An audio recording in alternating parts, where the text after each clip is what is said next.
Okay, welcome back to the meta sessions with Unimas, I guess. Anyway, this is our second meta session, and for today's session, we are going to talk about media. So if you have any questions about what I'm going to talk about today, please ask questions towards the end, or at the very least, at the end of each section if you don't understand something, or at the very least, wait until I finish my sentences. But anyway, all right. So basically, there are three things I'm going to try to answer in today's meta session. But I guess a meta session is sort of like a misnomer for our sessions. It's not just meta, but also characterization. So a lot of the things that I'm going to talk about today is mainly stuff that you can use within your framing or how you analyze your argument. So they're not purely meta. You will still have to go back and research exact examples for certain things, or sometimes debate motions require certain niches. So you have to go deep and look for yourself for those categories, or we might reserve that for special sessions that are not within the original schedule. So the three questions I'm trying to answer is, what is the media and why is it often called the fourth estate, which will be related to our first session earlier.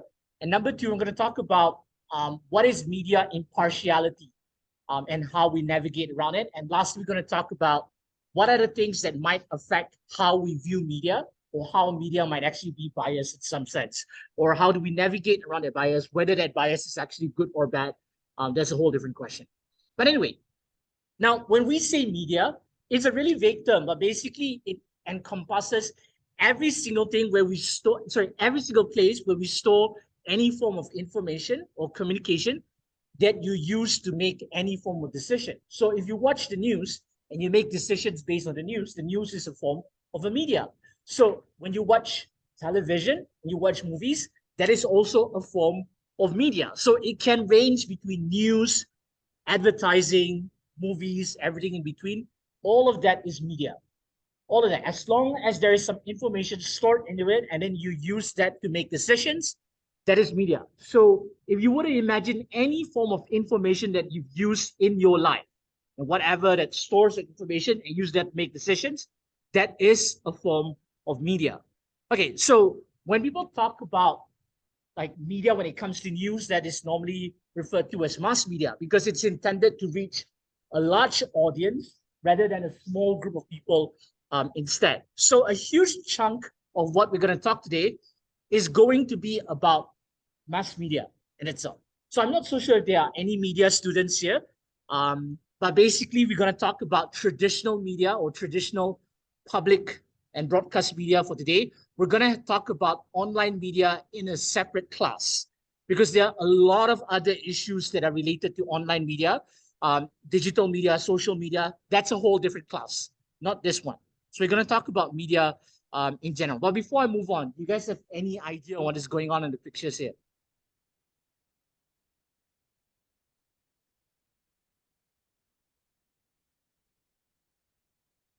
So yeah, so the first one is the printing press, sort of, or like mass printing back then. Um, and the one right after that, I don't know if you realize it, we've been on Discord so many times, but that is basically the Ukrainian army sort of like navigating things or sending out information through Discord because Discord is practically free. So they use that instead. Um, well, if you think Discord sounds silly, I think the US Army actually use Microsoft Teams, if I'm not mistaken. So um, yeah, because that's more secure itself. But Ukrainian army doesn't actually care about this because it's free and it's quick. So that's how they do it. But the point is that I guess when it comes to warfare, we can have another class on that and so on. It has changed a lot. And I think when it comes to a generation of people who has been through video games and so on, Discord is probably is what is familiar. So that's what they use. That's what military use. Militaries use around the world. Anyway, now the reason why we talk about media a lot when it comes to debating, because when we make decisions, it's very dependent on the information that we can actually access. So if your media is accurate, then the decisions that you make will be closer to what you initially want. So everything that you consume within the media would have far-reaching consequences. So if you want to make decisions about your life, you'll probably consult, I don't know, a finance blog, or you'll probably consult, I know, someone in a group chat that is dedicated to a specific information and so on. So the reason why we should care about the media when it comes to representation, because um, we make decisions based on that. And if the decision is so, sorry, if the range of information is so limited, that means our decisions would also be limited by what is represented within the media. And that is why a lot of people care about things like representation, because if you diversify who is represented within the media, then you have a larger range of experiences that is being represented within it. And then the information that, that comes out of it, or the decisions that you make out of it, becomes fairer for more people instead. And sometimes when we make decisions, we don't put ourselves directly into that situation.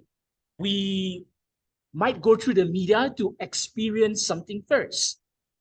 So, for example, I'll go through different examples a bit later on. So, let's say, for example, when it comes to far off experiences, most of us will never experience war. Most of us would not experience stuff like being a refugee and so on. But we want to make decisions about it. We want to understand what do people actually go through when it comes to the refugee crisis and so on. And most of us cannot make those kind of conclusions because we have never been there. But the closest that we can get to that is probably through the media instead. So we take secondhand accounts of things and so on. It's not perfect, but it's the closest that we can get through experiencing it. So most of you probably have never lived in Afghanistan, I assume. I don't know your life whatsoever. I guess most of you have never lived in China. I've lived in China, but when I hear other people talk about China, they don't make sense at all because they still assume, oh, I'm sorry. Oh, okay. Yeah, all right. I guess someone else has lived in China. But the whole point is that a lot of people make a lot of ridiculous claims about China. But if they were in tune with the information that's surrounding it, or they actually talk to people who live there, and unfortunately, most of us cannot have that experience, you go to the media instead. So the media gives you that secondhand experience in some sense. It's not perfect, but it's closer to that experience. So if you diversify reading your sources and materials, or take a look into how other people live their lives in these countries, then you'll be able to make this kind of decisions, or you are able to make conclusions about that instead. Then you have interactions. Sometimes, unfortunately, we don't live in an environment where you get to interact with every single ethnicity or every single racial group whatsoever. So representation within the media could be a helpful hand in experiencing what do they go through and so on. Or sometimes we're not even talking about making decisions. It's about, watching movies or watching who exactly is presenting the news and so on. Having a more diverse group of people on screen would mean that our interactions when we meet someone of that ethnicity, of their religion, would probably be based on what we see in the media, probably be based on how they are treated within the media and so on. So this could lead to certain biases if your media only represents a certain range of things in comparison. So if a media repeats a scenario, it might become a stereotype, unfortunately. So this is why you need to sort of like diversify that form of representation. And also, of course, when you make decisions, most of us, don't jump straight into this kind of things. So we refer to the media to make decisions like, why did we decide to go to university in the first place? Why didn't you go to a trade school? And so on. Why didn't you just jump into a business? We probably make these decisions because we refer to something within the media instead. Why we choose certain brands? Probably because we observe certain advertising or observe some of our favorite celebrities, and then we try to emulate them, when they're cool because they smoke certain brands of cigarettes or whatsoever. We think that we can be like them instead. And people who are more media savvy, they know how to navigate all of this better. And some of them will be more culturally in tune instead. Which then leads to the next question. If we acknowledge that the media is quite influential in our lives, we need to also admit that it will affect a lot of other decisions instead. So this then leads to the question, why is the media often called the fourth estate? Now, in the past, the fourth estate normally refers to groups like religious bodies, the royalty, lawyers, people in general, and so on. But basically, the fourth estate is normally used to describe people who have an oversized influence on certain narratives, on certain decision-making processes, and so on. So last week, we learned about the three branches of government, right? We sort of like learned how at least most Western governments or most democratic governments divide their government. So we have the legislature, we have the executive, and the judiciary. So we sort of like remember that all three of these bodies interact with each other to keep a form of check and balance. But how do they make these decisions? They make these decisions because somebody gave them that information. So the media acts as the fourth estate. So we have three branches of the government. The fourth estate is the government. Is the media. And so this term is sort of like more recent, started in the British Parliament a couple hundred years ago. But basically, that is when the Parliament eventually invited journalists to sort of like write what is going on within Parliament, how people make decisions, so that other people realize that there is some level of transparency. And then when they report about different things, the Parliament also make decisions based on that and so on. So the fourth estate is sort of like the check and balance for the three bodies of the government instead. So the news sort of like informs how people make decisions. And if you were to remember the picture of Brad Kavanaugh from last week, so Brad Kavanaugh had to actually go through a nomination process, and he actually had to go through grilling from the legislature right after he was appointed by the legislature. Sorry, right after he was appointed by the executive. Brad Kavanaugh, a lot of the information surrounding him and a lot of those kind of interviews, they're all influenced by the news in general. So this is why the media is called the fourth estate, and it influences how these people approve or disapprove Brad Kavanaugh to actually become a judge, a Supreme Court judge instead. So starting from now on, when we are talking about the media, I'll be mainly talking about the news instead. Right. Let's skip this part.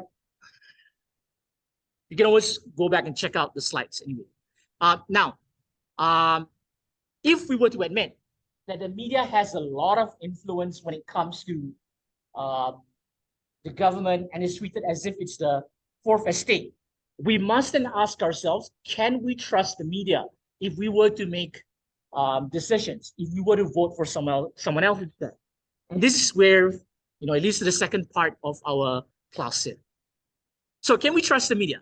So the problem with the word trust is that it implies that we can sort of like follow through with whatever information that people actually give and so on. So in the case of media, this sort of like implies we can follow through with the information and that we see or we consume and then we act on it instead.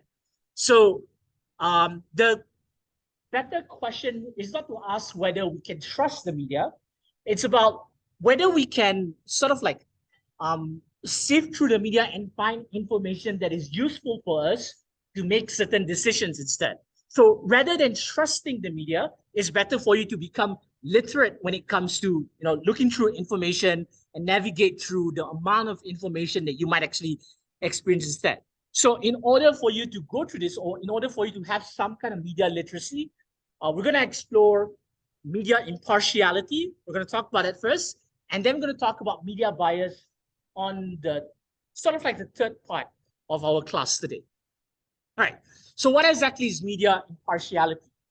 So media impartiality, to keep it simple, is basically the idea that you can trust that the media is actually giving you a fair explanation of events instead. You can trust it to be balanced. You can trust that the people who report them, they're actually being fair. But when it comes to media impartiality, it's technically an ideal, not exactly a goal that you can actually achieve. So, what is considered impartial yesterday might be very different from what might be considered impartial today, because our standards sort of like change. Or in the future, what I say might not be considered impartial, because in the future we might have certain standards that we are chasing instead. So while impartiality can be considered good, it does not mean that we cannot make decisions when there is some kind of partiality within the media. You just need to learn how to navigate around this. But by the way, when I talk about partiality, you should not confuse that with misinformation or inaccurate reporting. So when I say partiality, sometimes it just means that the news is reported according to how that journalist or how that media company views certain things. So sometimes people might have a certain bias that is sort of like when they are unconscious about, sorry, some sort of like subconscious bias within it. Um, it does not mean that whatever they report automatically becomes wrong. It just means that the facts are probably highlighted in a certain way. Some things are prioritized in comparison to different things instead. Now, in order for us to understand what is impartiality, you also need to understand who is claiming to be impartial in the first place. Normally, it's journalists who tries to claim to be impartial, or newscasters and so on. Basically, anyone who tries to present the news. These are the people who tend to claim that they are impartial instead. So there are people who write for newspapers or media outfits, but they don't claim to be impartial. So, for example, these are people like columnists, opinion writers, commentators, and so on. These are people who don't claim impartiality. They don't claim that they are giving the fairest version of something instead. They claim to be arguing from a specific perspective. Like Tucker Carlson on Fox News, he's not claiming to be impartial, right? He's not that person. He is analyzing from a conservative perspective instead.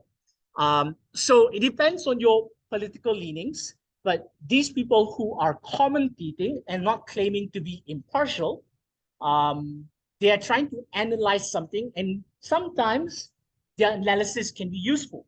Like, for example, if you were to read The Economist, they are giving like some form of analysis, but they are sort of like partial to certain ideas. So, for example, in The Economist, they're quite partial to the idea of a Western liberal democracy. And you have to understand that they're writing from that perspective. So when they commentate on things like China or the third world, or when it comes to foreign policy, they're not claiming to be 100% impartial, but they're analyzing from certain perspectives. And it also applies to a lot of other news outfits that has some level of analysis or commentary instead. Can the media be truly impartial?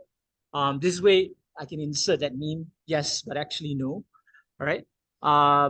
Like I said earlier, impartiality is an ideal. It's not something that can be achieved overnight. But if you want to talk about impartiality, we can divide them into two different parts. We can talk about basic impartiality, in which I guess most news outlets will try to sort of like conform. And then we can talk about strict impartiality, which is almost impossible, or there are people who try, but it's such a rare thing for most people to agree on if people are being impartial or not. All right. Basic impartiality, I think most media outlets would try to do this or claim to do this. It normally means at least being free from prejudicial attitudes. But it does not mean that they are totally free from biases, like I said earlier. But information at the very least is portrayed with the intention of being impartial. Sometimes they try to at least frame the language in something that is fair or palatable, something that's easy to consume for a general audience. But they don't try to hammer in a certain message. Probably they would try to do something more subtle instead if they were to have biases, or if they try to be truly impartial, their biases would seep in, but it's not obviously declared. Now, I guess let's jump to the example that I have here. So let's say someone is reporting about labor strikes. Fairness in this sense, where they try to become, they practice some basic impartiality.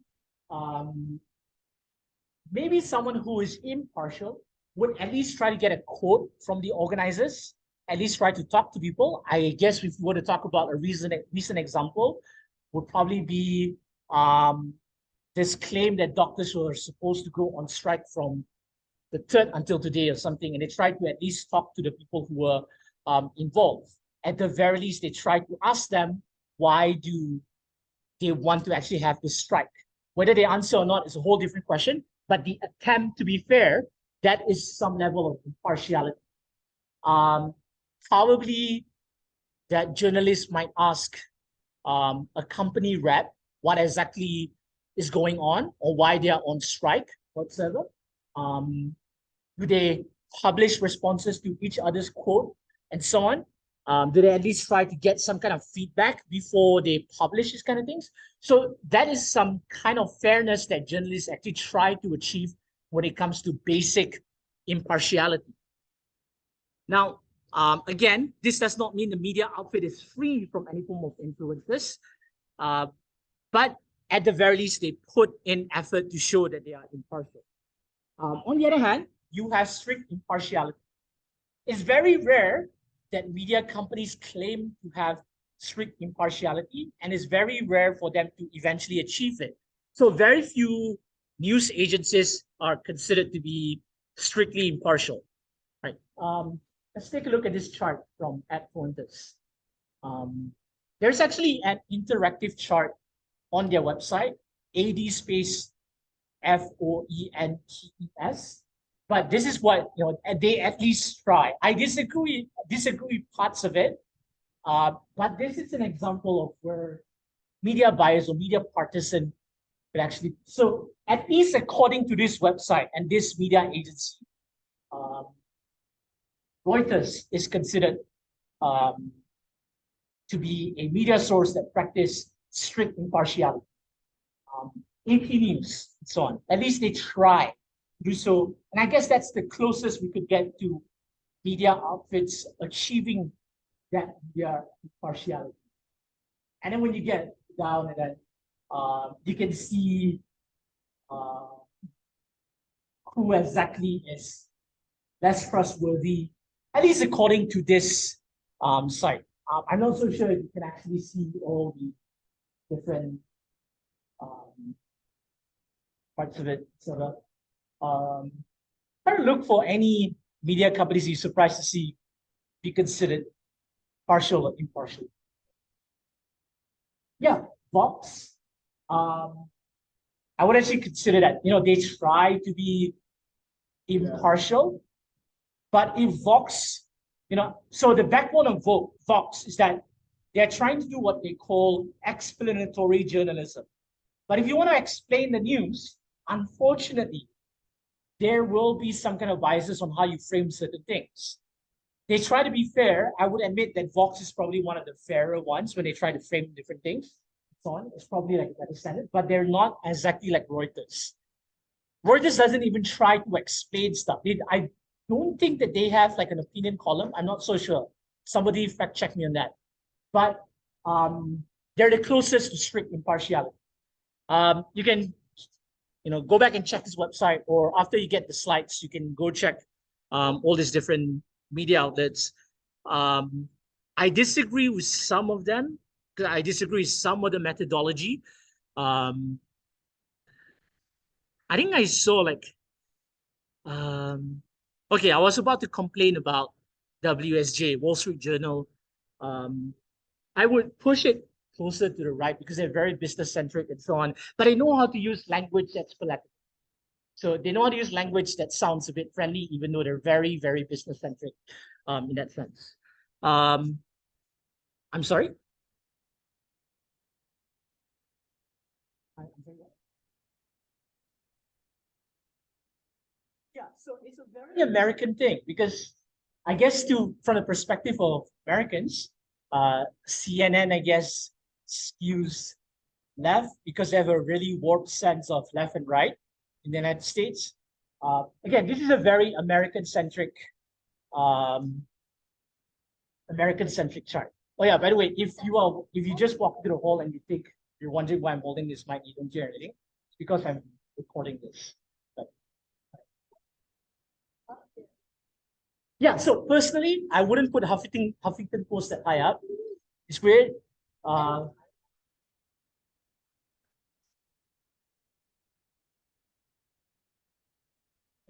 yeah, Foxes is definitely on. Right, don't know if you that, but okay, yes. But yeah, right, okay. Let's move on to the next part. Okay, so now that we've spoken about impartiality and so on, and if we were to agree impartiality is sort of good, we have to admit that sometimes we do need to put in the effort to enforce some kind of partiality. So in the past, at the very least, when it comes to the United States, there used to be an FCC fairness doctrine, but it was abolished, I think, in 1987 or something. I forgot, but the whole campaign to abolish it started during the Reagan administration, and then eventually it got abolished. Um, and I think only in 2011, the rules that are supposed to cater towards creating the doctrine was finally properly abolished instead.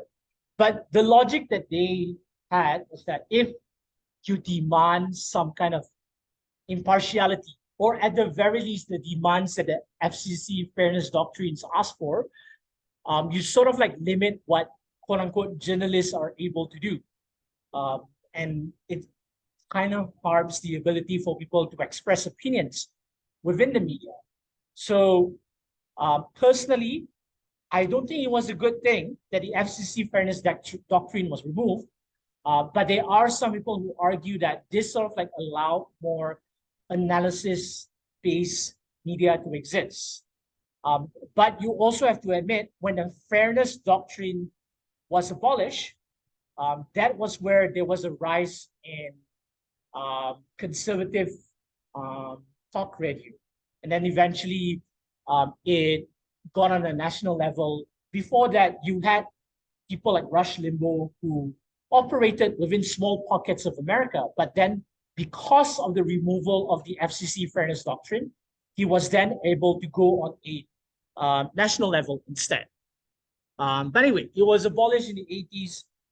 And there was, right after that, you have a surge of conservative media that is able to sort of like use analysis-based reporting or whatsoever and so on. Now, if we want to talk about impartiality today, I guess the media company that you might want to look towards to is the BBC, because at the very least, they have like a no bias policy where they try to get people from like any side of the political aisle to be represented on television. So if there is a controversial idea within British politics, they at least try to talk to both sides of that controversial idea instead. But the problem with this is that the no bias policy is very dependent on who gets to determine who goes on these channels or what exactly is bias in the first place.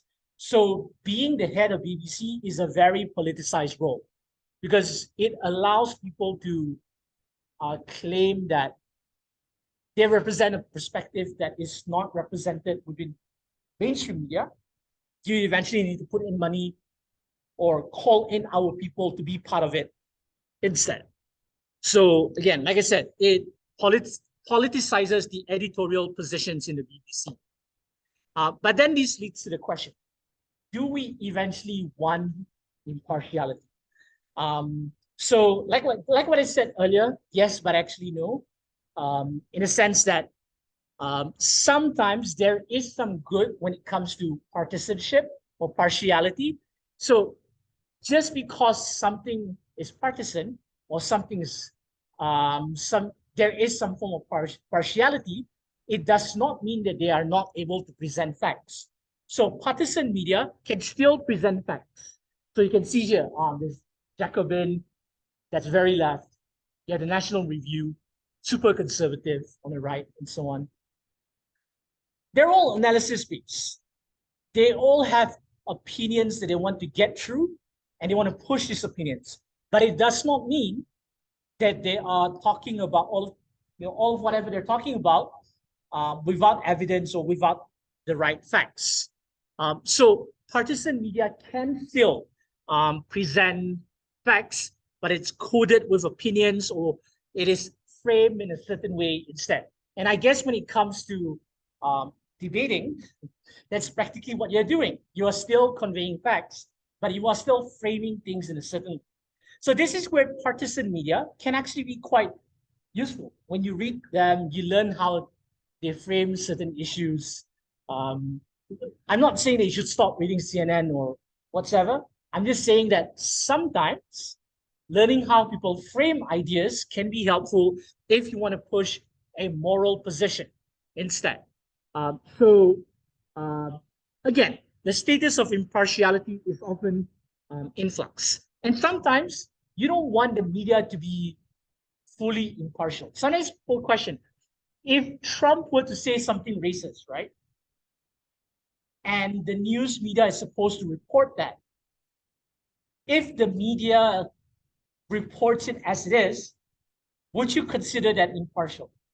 Or is it presenting Trump's opinions on a larger platform? So for some people, they say that it's not impartial because you are giving him a huge platform and you are amplifying what they say, and that would eventually lead to Trump getting more supporters. So whoever it is, Marjorie Taylor Greene, Ron DeSantis, etc., and so on.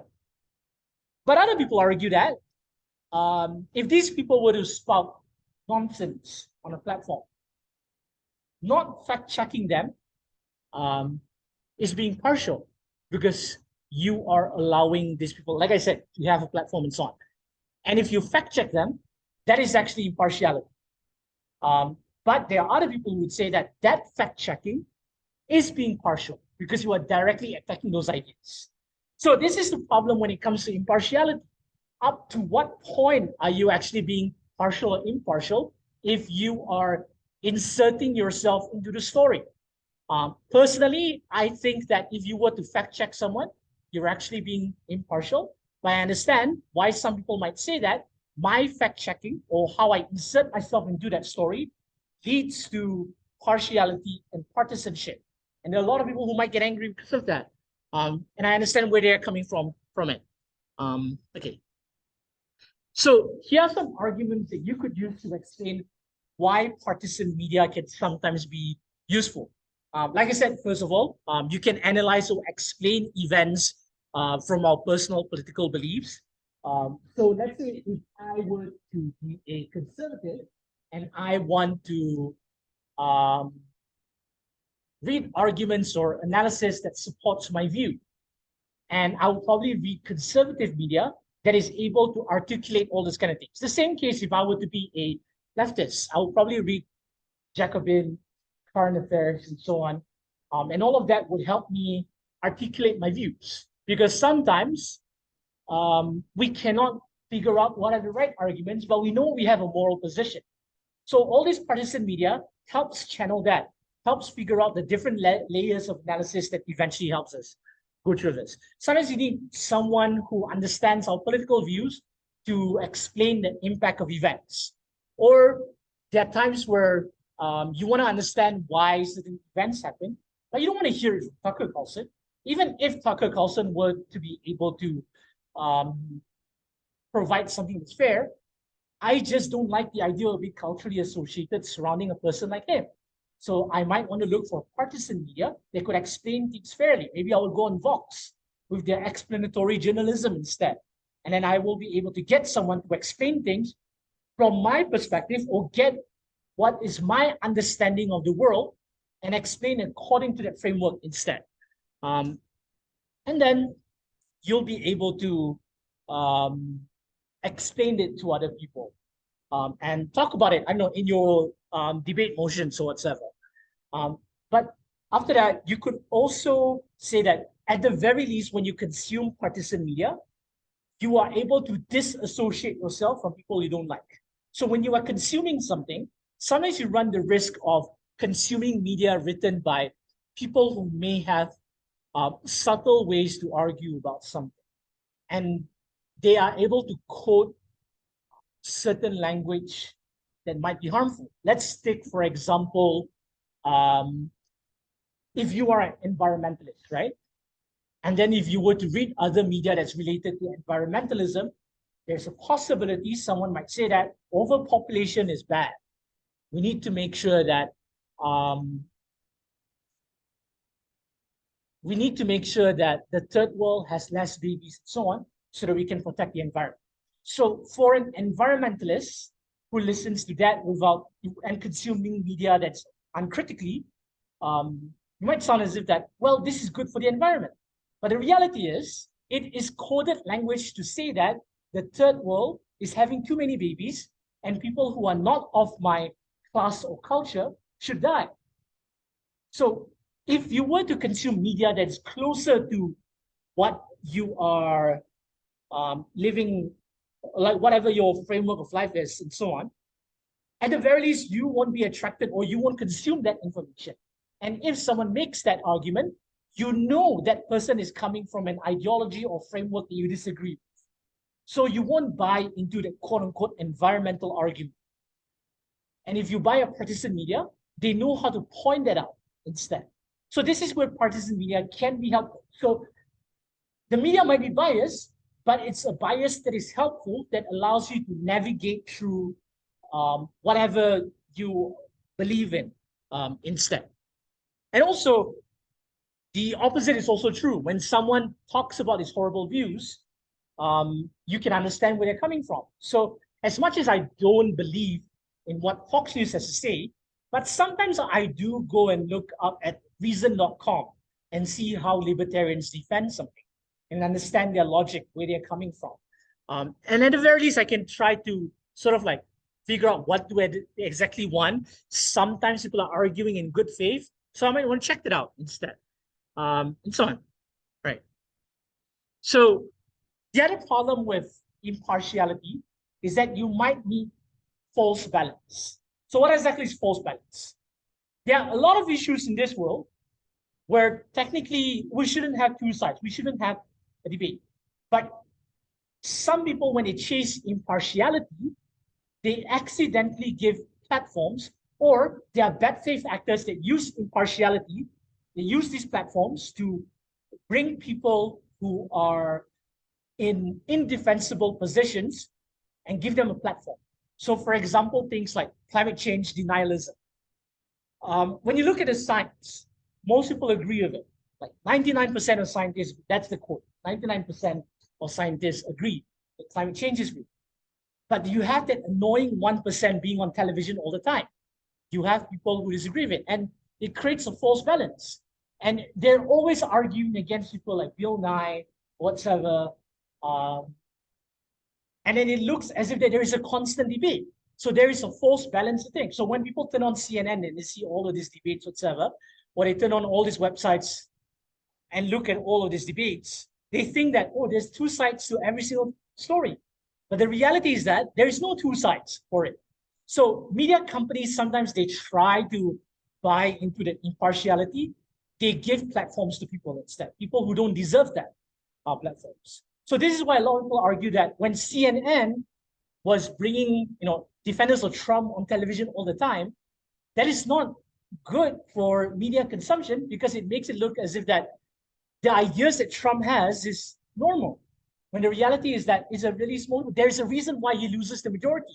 He has never won a majority vote in the United States. Still a lot of people, of course, and of course, in the nature of a two-party democracy, votes were divided into two. But it makes it look as if that people who believe what Trump says to be larger than it actually is, in some sense. So that is a form of false balance in that case. You won't argue with a vaccine skeptic, whatever they call themselves nowadays. But they constantly get these platforms instead. Despite all this, some level of partiality could still be useful. The reason why we still demand some level of impartiality, despite all the good things I mentioned earlier, because we don't want the media to just become a landscape of opinions. Instead, we don't want to get lost in the narratives. As much as we agree with what certain people have to say, we must try our best to not get lost in their opinions whatsoever. You want to avoid yellow journalism, sensationalism, and so on. Also, still continue to read CNN or whatsoever if you consider them to be impartial, just so we can form our own opinions instead. Huh? What is yellow journalism? Yellow journalism is like mastika. Right? It's like right. It's like those horrible horrible headlines that the Daily Mail does and so on. Asylum seekers buried around in stretched limit. So that is an example of yellow journalism, where it's a form of journalism that is very focused on being sensational rather than yes, that's right. Hmm? Sorry, what? Yes and no. So in our class about online media, we will talk about clickbaits. I think it's more useful for us to talk about that. I think somebody asked a question in chat. Yes, Brendan said tabloids. Yes, tabloids fall under yellow journalism. Okay, so whether you can trust the media or not is all up to you. You learn how to figure out media literacy or whatsoever. So this then leads to the next question when it comes to media. What exactly affects the accuracy of reporting? So if you want to admit that media impartiality is an ideal, and we try our best to figure out what information can we extract from that, we need to also learn what influences the framing surrounding facts within it. Okay. So you want to talk about what influences the media, I think it's only fair that we can start with media ownership. Who actually owns the media, who funds the media, and so on. And I guess for this part, we can divide this session into public ownership and private ownership. And under public ownership, this is where there's going to be a huge spectrum. There will be media companies that are, or not even media companies, they're directly funded and controlled by the state, and they are pejoratively called state media. And they are the ones that are, I guess, slightly better when it comes to public ownership. So there's a range of things instead. So we're going to talk a bit about the spectrum, and we can look at it. So I guess the first spectrum that we need to analyze is the degree of state influence when it comes to public ownership. So some are directly mouthpieces of the state. The state tells them to publish something, basically propaganda and so on. So there is state media that's like that. Or they have their stuff directly tied into the interest of the state. So they might establish a sort of private media company, but the editors are appointed by the state. So there's some direct control from the state from it. So these kind of institutions, they're called state media because the state directly influences them, or the state uses them as mouthpieces. Like I said earlier, it can be used pejoratively. So some of them have a degree of freedom, even though there is some interest by the state to control what they have to say, whatever rules they have, and so on, might be useful. Um, but when it comes to states that are not directly controlled, sorry, media outfits that are not directly controlled, and so on, um, more often than not, these are the ones where the state will probably fund them, might influence them a bit, but the general public normally has a say on whether they are being impartial or not. So, for example, the BBC, they are sort of like state media in some sense, but not to the extreme of, let's say, Russia Today, not to the extreme of whatever North Korea calls theirs. But the people generally can say that they're unhappy about that level of partiality. To be honest, a lot of the complaints come from people who think that it's too left, even though I do think that the BBC isn't that left and so on. But anyway, these institutions, they are normally called public broadcasting. They are influenced by the state, but they are not mouthpieces of the state. It can be political, like, for example, let's say RTM. That's public broadcasting, but there is still some level of impartiality. Oddly enough, in Malaysia, I generally think RTM is actually quite balanced. It's actually quite impartial in comparison to a lot of other media. Versus, let's say, TV3, right? Versus, let's say, in TV7. RTM, at least, and even back then, they at least allow people from DAP to be in it, so talk on it, so on. They at least try to do so because they're a public service. They're public broadcasting at the end of the day. But they do sort of like propagate directives from the government, but at least there is some level of impartiality. And they do at least try to show both sides in a parliament proceeding if they can. Then there's degree of state funding. So some are totally dependent on state funding and have no interest in seeking revenue. Then there are those that are very reliant on public donations or in the UK, they have a TV license. So whoever owns a TV, they pay, they partially fund the BBC if you own a TV. And so, and that's why there are countries that try to do what's it called again? A digital tax and so on, just so that people don't escape it. And they actually get some kind of funding for their media itself. But the point is that they're funded by the public. And they are companies that, they are state institutions that act as if they are a private entity. So they do talk about what the state has to say, but they also still have to publish dailies or weeklies. I think a great example of this is basically how Chinese media works, where the Chinese government would set up all these companies, but they say that 51% of the company is owned by the Chinese government at that point. But all these companies, CGTN, China Daily, they all still act as if they're private entities and they still look for advertising to sustain themselves. Yeah, you had a question? Oh, I thought you had a question. Okay. Right. So here are examples of state media and public broadcasts. NPR, they're funded through donations for the general public. The BBC, of course, one of the more popular examples. PBS, I wish Malaysia has an equivalent PBS. PBS has a lot of really good YouTube channels. We can learn a lot of things.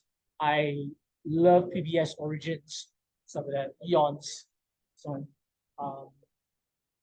And of course, Al Jazeera. Here's the funny thing about Al Jazeera. When Al Jazeera started, most of their staff are actually from the BBC. So the BBC closed down in the Middle East. I forgot what year. I think it was 1998 or something. And all the workers there had nowhere to go to. So the Qatar government was like, you know what? If all these workers, so the Saudi government closed their BBC office, etc. So they had nowhere to go to. So the Qatar government was like, you know what? There's a bunch of journalists next door. Before they get angry and report all the negative things in this region, we hire them instead. So yeah, that's how Al Jazeera started, and it eventually became a huge thing. So Al Jazeera is odd in the sense that if you were to watch Al Jazeera, the English version, they would report everything as if that they are the most open thing. But if you watch the Arabic version, I mean, I cannot understand Arabic, so I'm just relying on what Potomila. Um, if you watch the Arabic version, they will never talk about um, things within Qatar. They will never talk about criticisms about Arab states, except Saudi Arabia, because Qatar doesn't like Saudi Arabia. But the whole point here is that for a lot of things, Al Jazeera is actually quite impartial, which is pretty odd because they come from an authoritarian government. So there's like, do whatever you want as long as you don't hurt us. We'll give you money, talk about whatever you want. And they're fair. That's sense. And then there's Russia Today. So Russia Today is definitely very bad. So you go on Russia Today, it's practically Kremlin propaganda. But this is why I put a but here. Russia Today, oddly enough, if you want to look about criticisms about the United States, they would hire anyone to say bad things about the US, and sometimes it's fair. And sometimes they are legitimate criticism. But unfortunately, because of their Kremlin propaganda on RT, it's kind of obvious that they're using this to hurt the United States, or at least hurt their enemies whatsoever. And they try to play a game of whataboutism, or they try to instill this idea where they can call out the government as hypocrites, and so on. Whatever it is. They have CBC in Canada, CGTN, obviously biased, but I guess it's still useful to hear counter arguments from time to time. ABC, Voice of America. Voice of America is honestly very biased, but you can still check them out. But you have to keep in mind that United States, CGN China. Yeah.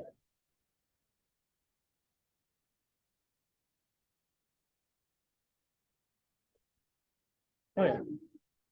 No, okay, all right. Yeah.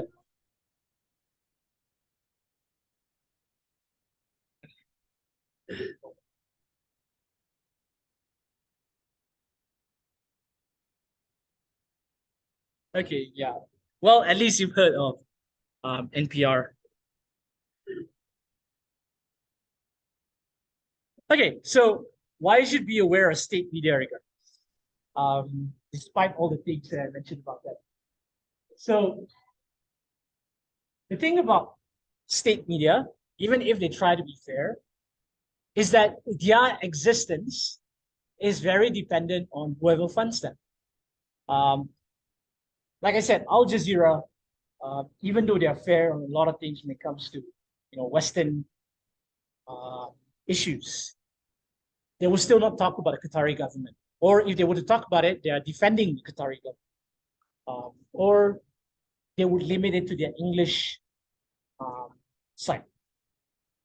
So sometimes you would find, like, let's say, criticisms about the Qatar World Cup in the English section, but you won't find it in the Arabic section because they want to minimize what's going on and so on. And I guess also the Qatari government doesn't feel threatened.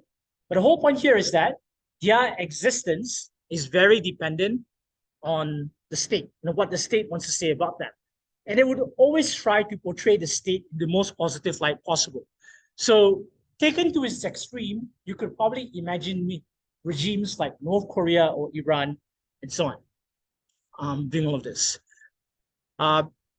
State media is also less interested in presenting the truth. I'm not saying that they don't tell the truth most of the time.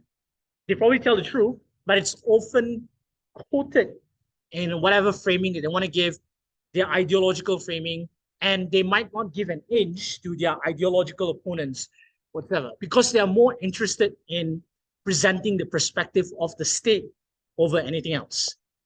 Okay, so this is where we have to talk about private ownership. If you want to talk about public ownership, we then have to talk about private ownership. So private ownership, obviously from the name, it's when the news outlet is actually owned by private individuals instead. So they can be for profit, they can be non-profit, But if it's not for profit, it's normally there to exist to fulfill a certain utility that these specific owners have. Like I'm pretty sure Rupert Murdoch didn't buy Fox News or South China Morning Post just to become a good disseminator of news. I'm pretty sure he has certain interests. He, okay, he might want to influence the democratic processes within the country, whatsoever. So they have certain biases. They might promote certain politicians, and it's cheaper in comparison to funding political candidates and so on. So we're going to talk about certain biases when it comes to private ownership. We're going to talk about political biases. We're going to talk about advertising. We're going to talk about capture by audience and media competition. Let's talk about the first one. Let's talk about several different examples that we have here on political biases in private media. The first one, like I mentioned earlier, Rupert Murdoch, Australian guy, conservative, but he's based mainly in the United States and the UK.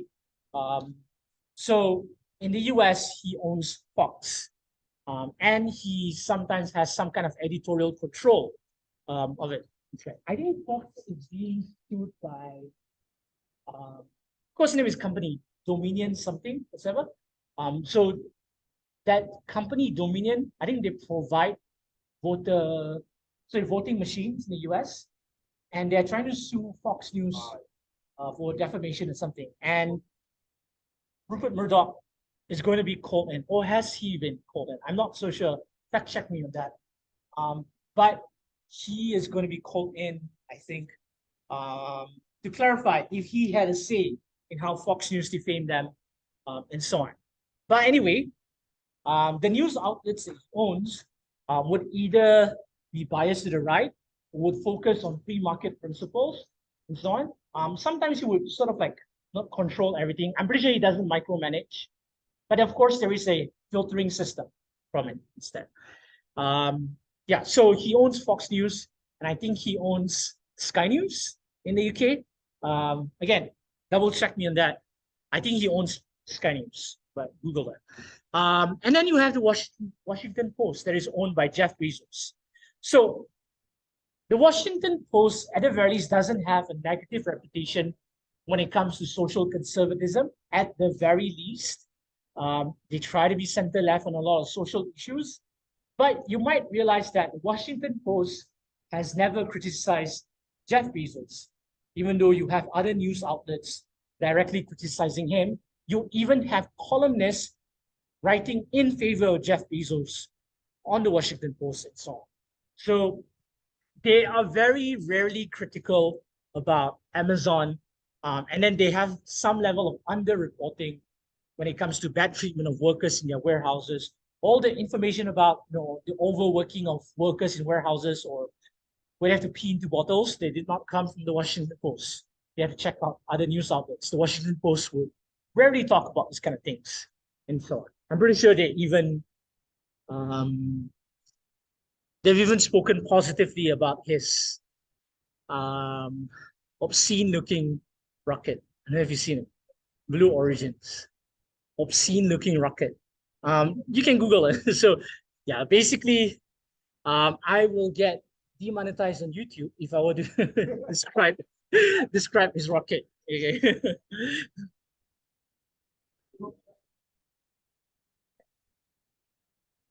Okay, right. Then you have the Epoch Times. Have you heard of the Epoch Times before? Okay, but anyway, Falun Gong. Have you heard of Falun Gong before? All right, okay.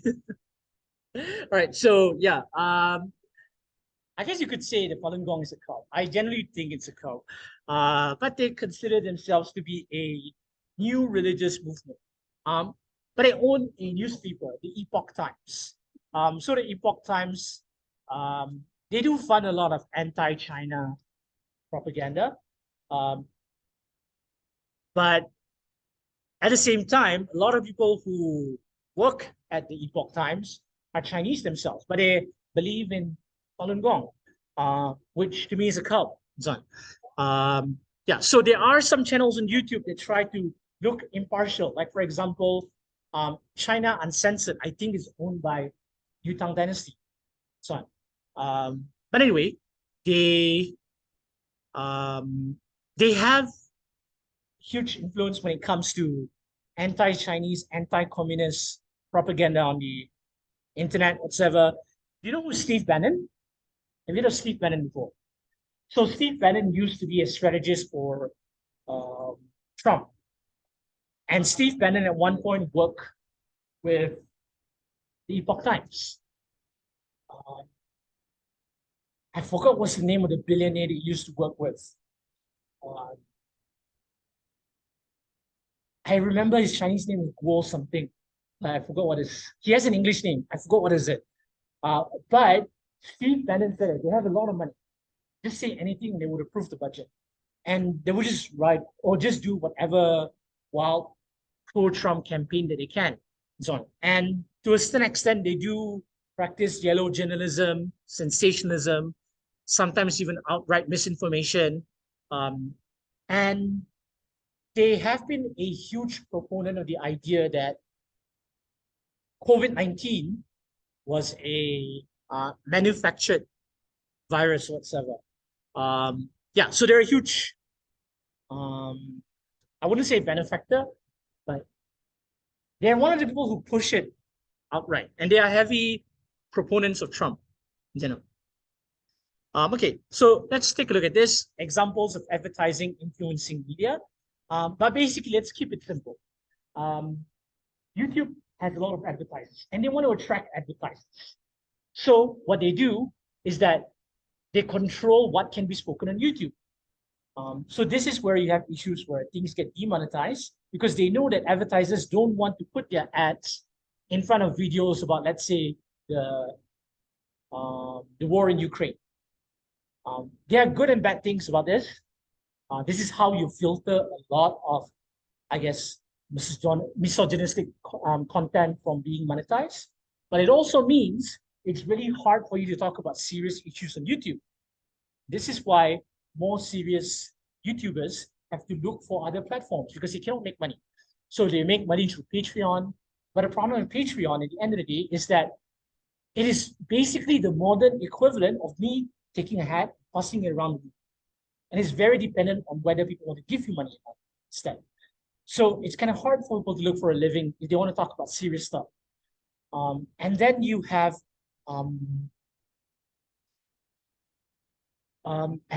things like Nebula.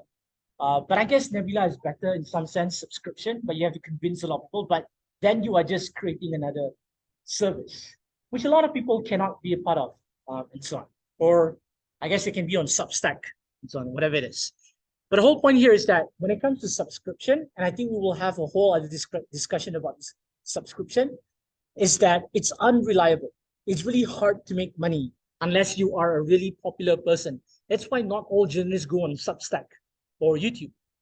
Unless you are like, I guess, Johnny Harris, and it's easier for you to go on YouTube and ask for money through Patreon. I'm pretty sure the average journalist cannot do that. So that's an example of advertising influencing media. But also happens in a lot of other media outfits, especially the one that are, especially print media. The editors would take control of what you should research and so on.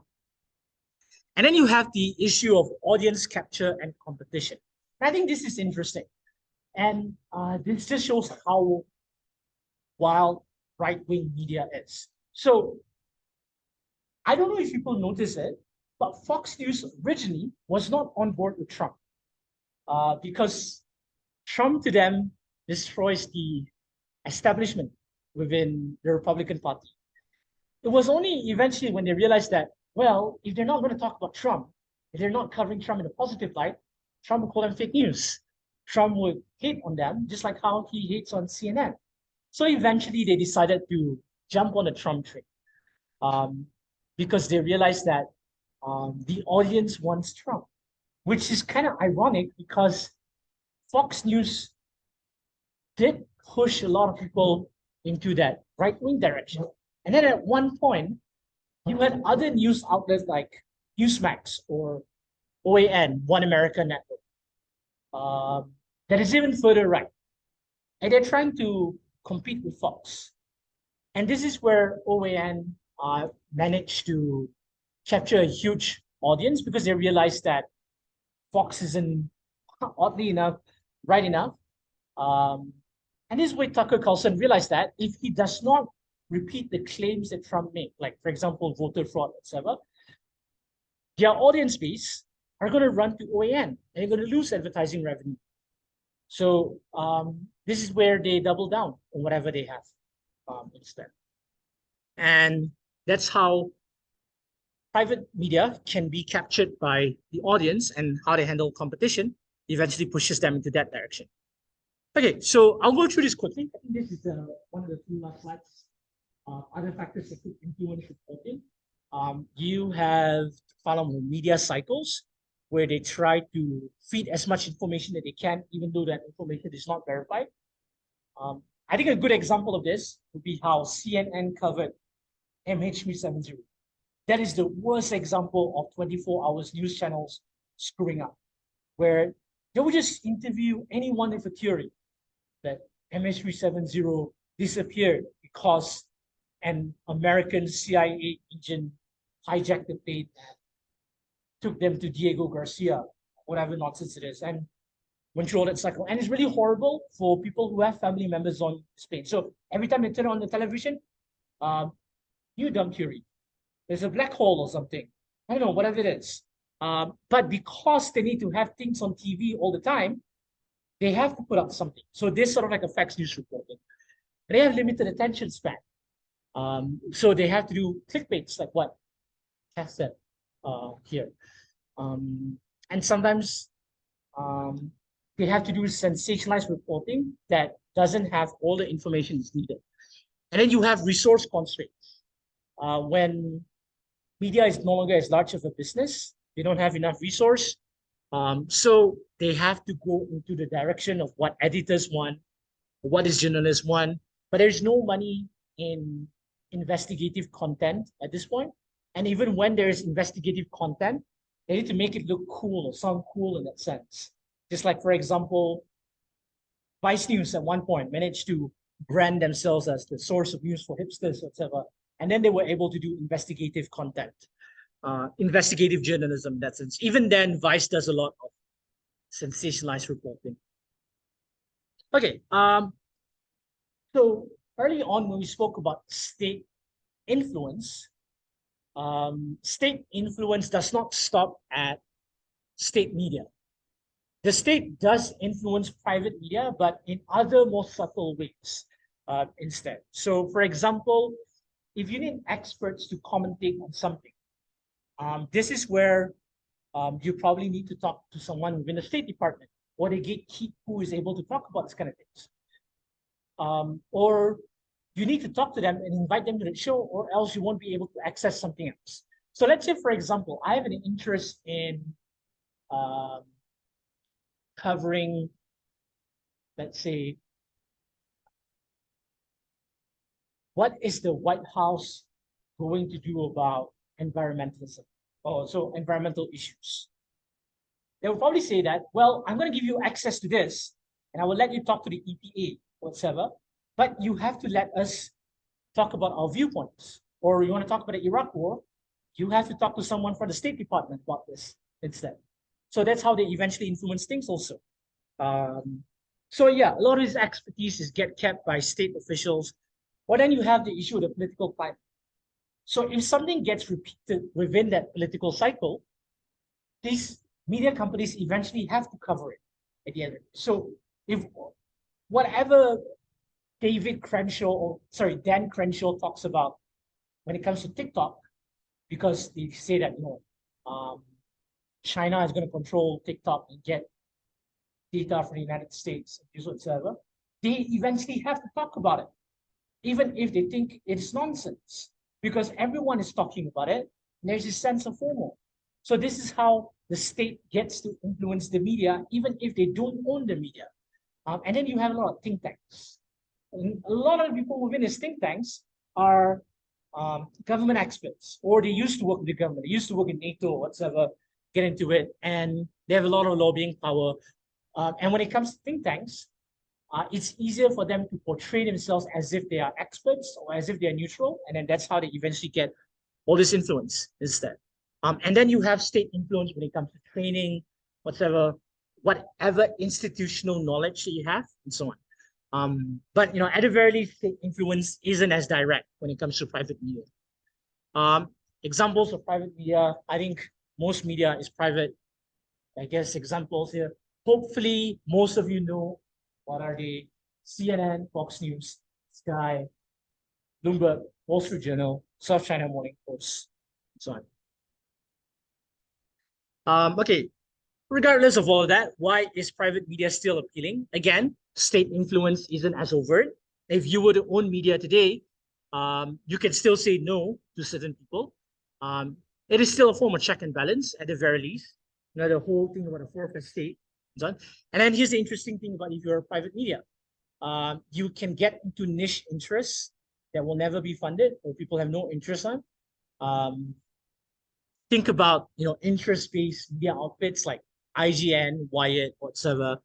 And then you get a diversity of analysis, not just from one perspective, which is the media. Oh, sorry, the state. But why is state or public media still important? Because we need to run away from the attention economy sometimes. Sometimes it's not good that the media is very dependent on revenue. You need to do long form content. So, for example, PBS is one of the few organizations that are able to do long form content because there's no money in long form content when everyone just wants to go on TikTok and watch things for 30 seconds. But someone needs to do that at the end of the day so that you get in-depth investigation for something. So state media or public funding is one of the few places where they can do that and they can take risk. So they don't need to chase trends to survive, but at the very least, they are able to commit to something long-term instead. Yeah. So that's the end of the sort of like lecture. I have a bunch of debate motions that's related to whatever we went through so far. So these are the debate motions. Anyway, that's all, I guess, for now. If you have any questions, feel free to ask. We'll go through the motions later. We'll have a debate later. So, right. Okay.